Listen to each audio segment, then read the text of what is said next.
So part C asks to find the total distance traveled by the particle from t equals 0 to t equals 3. And so when I know that the integral from 0 to 3 of absolute value of v of t v of t times dt is going to be the area under the velocity of time graph, but a positive value, so it will give us distance. And so you can plug that into your calculator, or I graphed the equation of v of t in my graphing calculator and found that on the interval from 0 to 2 pi, the value of v of t are negative, so the displacement is going to be negative.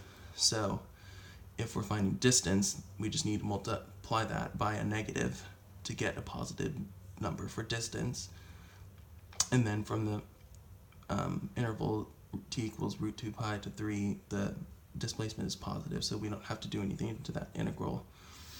And so I just put these two integrals into my calculator and multiplied this one by a -1 to get and added them to get the distance equals 4.334 units for the particle from t equals 0 to t equals 3.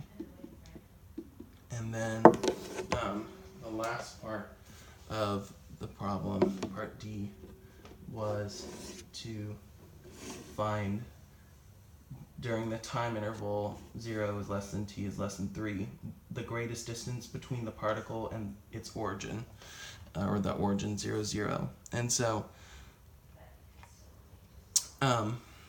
we know that based on graphing in the graphing calculator, that on the interval t equals 0 to t equals root 2 pi, the area under that part of the velocity graph, which is displacement, is greater than the displacement from root 2 pi to 3, which is 1.068.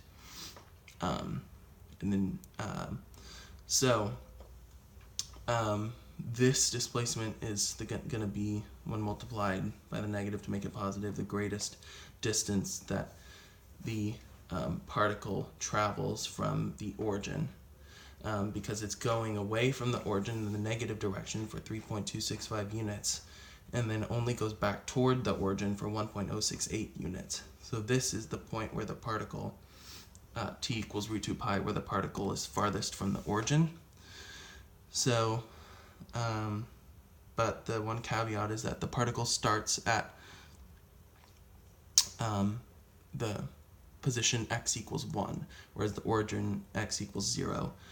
So if this particle starts at x equals 1 and goes 3.265 units to the left, it's going to go to negative 2.265 units to the left of the origin. So that distance is going to be 2.265 units.